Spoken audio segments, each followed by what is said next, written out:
Lucis Trust, a non-profit, non-political, and non-sectarian organization on the roster of the Economic and Social Council of the United Nations and concerned with the establishment of world cooperation and goodwill, presents Inner Sight with your host, Robert Anderson.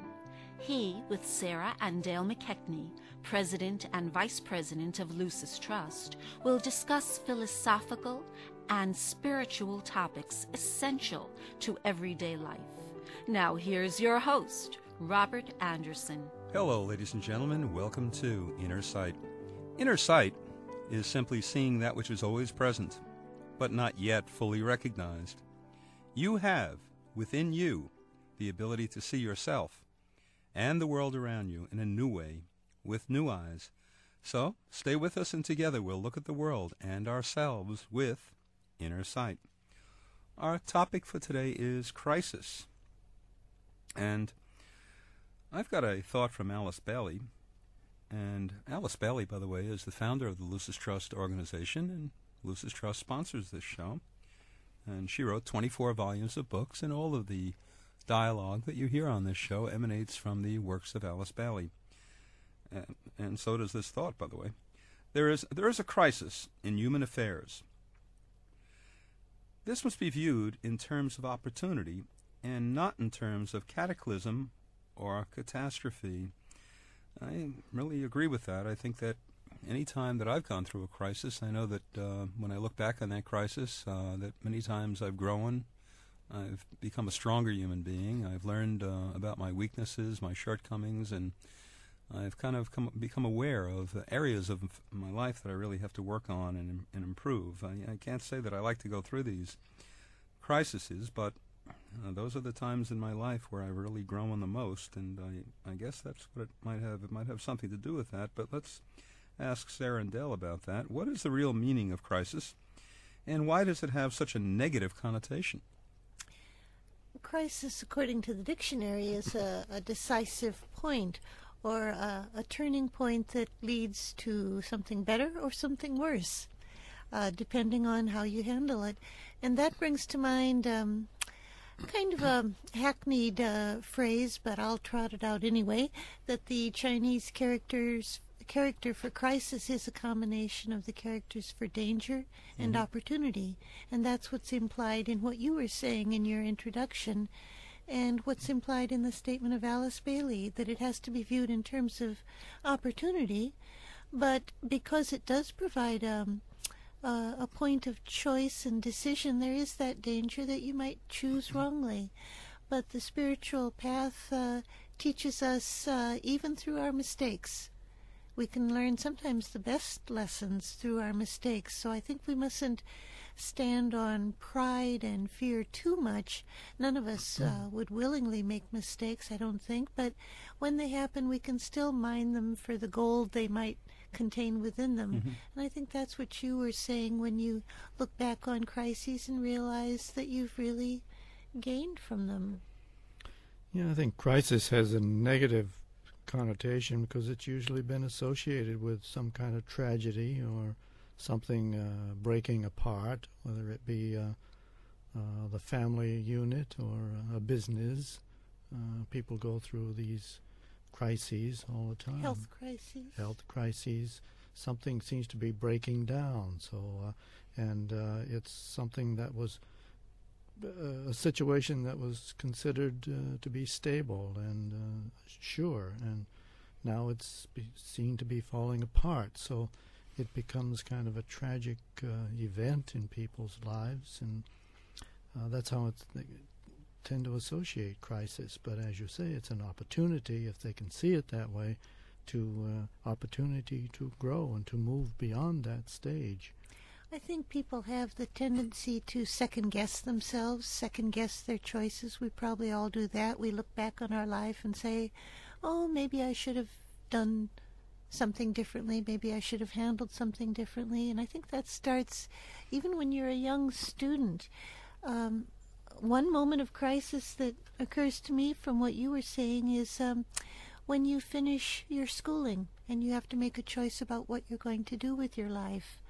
And I can well remember being presented with the advice of a friend of my parents that I should have chosen a path that would lead to a large salary. And I can still remember that moment sitting there on the step listening to this man tell me this and feeling absolutely astonished at why anyone would want to choose a path in life just for the salary it offered.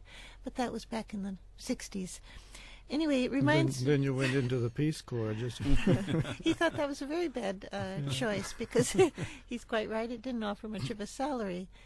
So we can second-guess ourselves all our lives. But, you know, there's that poem by Robert Frost, The Road Less Traveled.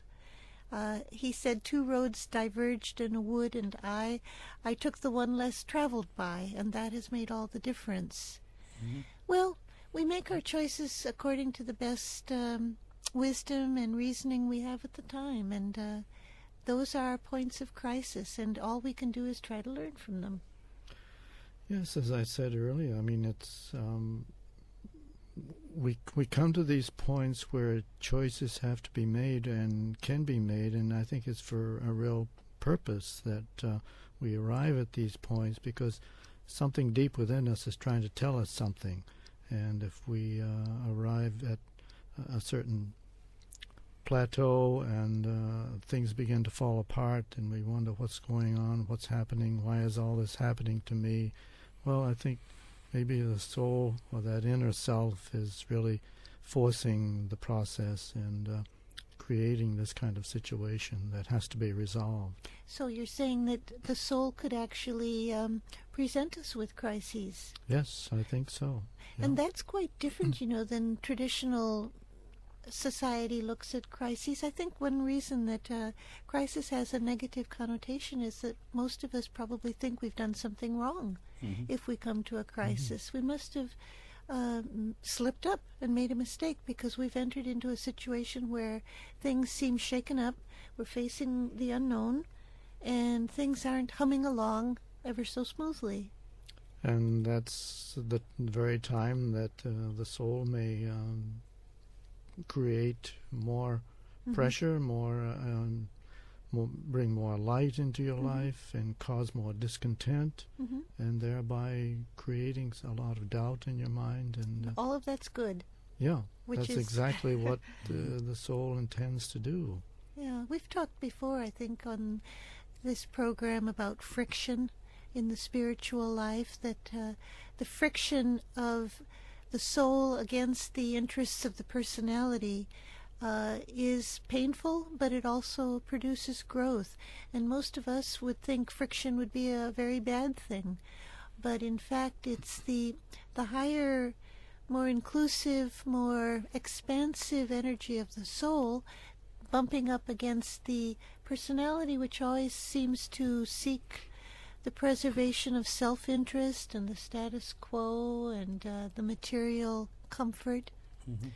So those are reasons for the negativity.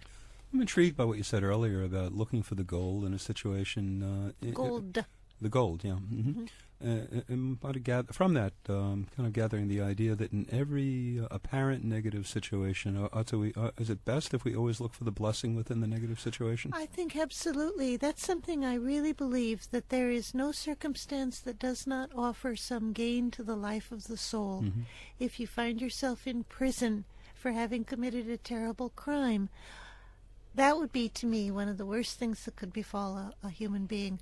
But even there, you have to start thinking about how you can turn that situation around and find something you can profit from it. Every tragedy can teach you something. I mean, Shakespeare told us this centuries ago. He said, "Sweet are the uses of adversity." And he said, "Find tongues in trees, books in the running brooks, sermons in stones, and good in everything." In other words, he was saying there's nothing on earth that doesn't offer something useful and teachable in it, if we have the eyes and ears to discern it. So it's a way of living life that is transformational. Well, I guess maybe we'll make that our thought for the day, though, that we've invented here.